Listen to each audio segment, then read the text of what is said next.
If you've been busy the past few weeks and feel like you missed a lot of Transformer news, you're not alone. Let's start with YoloPark AMK Mini Wave 3, Dark on the Moon Optimus Prime, and Dark on the Moon Megatron. For figures at this small size, the level of molded details that we see here is honestly impressive. This mini Optimus Prime proportion look quite awesome. He's skinny and tall, just like how he appears in the movie. And he comes with a 2 Energon sword, along with 2 alternated hands. Definitely not as many as those accessories that come with the Blokees Jetwing Optimus Prime. But in terms of the proportion and paint application, I do think that it has some advantage over the Blokees version. I love the fact that they give out 2 different alternated hands, different from the left side and the right side, and we do have some pointy fingers for Optimus Prime. The back side is very clean, as expected from a non-transforming figure. It does look like it have a lot of articulation, including waist swivel, but the paint application definitely look a little bland in comparison to the Blokees part, because most of the part got painted with the same colors. It's a bit unfortunate that this Dark on the Moon Prime wouldn't come with any iron blaster which he used in the Dark on the Moon movie, but the dual Energon sword still looks pretty good on him, and he did use them in the movie too. But the colors here definitely look a little bland without the orange reddish colors. And yes, YoloPark didn't miss the opportunity to give Optimus Prime the correct hand to be able to hold Dark on the Moon Megatron shotgun.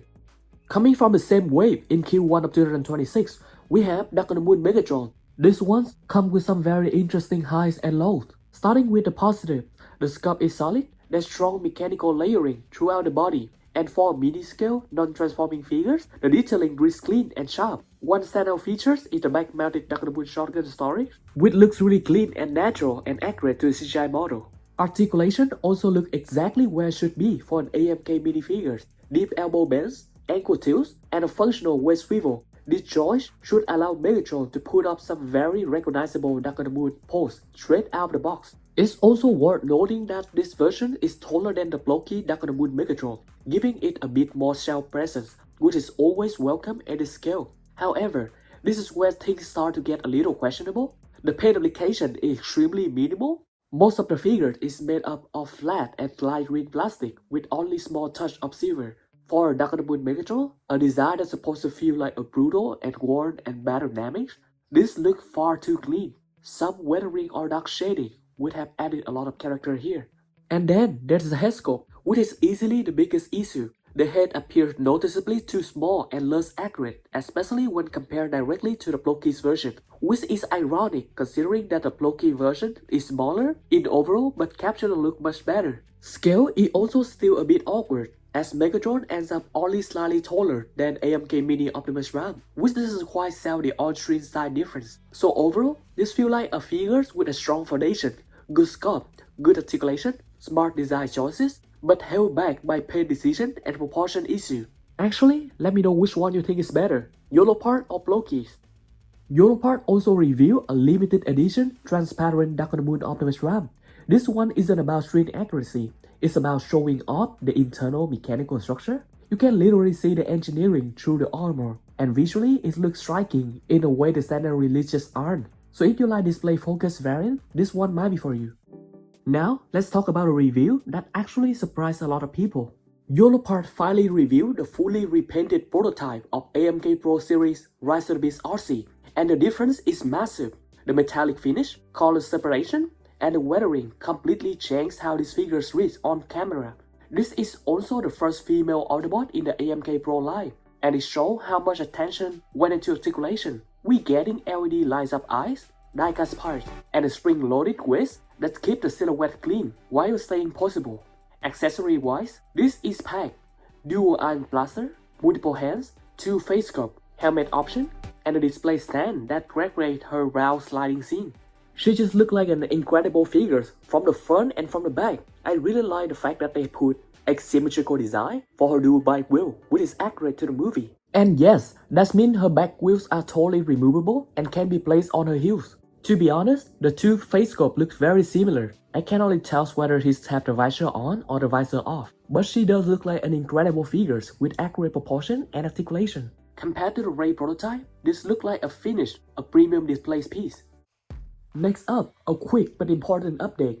Baiwei is officially back to making 1-to-1 30 series scale KOs, starting with TW1037, the KO of 30 series 65 Bumblebee movie Blitzwing. This is a same size KO not oversized, which is huge because Blitzwing has become one of the hardest 30 series figures to find at a reasonable price. What really matters here isn't just Blitzwing, it's a signal. After focusing on oversized release and new oversized mode like the recent strip, Baiwei returning to true 30 series scale suggests that we could be seeing more 30 series scale KOs again in the near future. Next up, we have a premium reissue that long-time collectors will immediately recognize. Legendary Toys LTS-03C is coming back with a major head sculpt upgrade. The big highlight here is a new movie-accurate unmasked head and a brand new battle mask head, both of which look significantly better than the original NPM-03 sculpt. The facial proportion, the helmet shape, and the overall expression are much closer to the on-screen Bumblebee we know. That's just straight up though. The new head don't feature light piping or LEDs, and because they're larger and more accurate, full transformation may not be possible with them attached. That said, the painted eye actually have Bumblebee look alive on displays at all times. No batteries, no lighting tricks needed.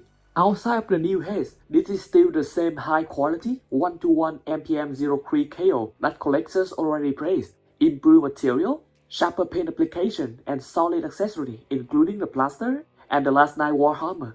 There's also talk that this upgraded head may be sold separately, which would be great news for existing owners. Until a brand new NPM rated Bumblebee is officially announced, this upgraded LTS-03C remains one of the best high-end Bumblebee alternatives on the market.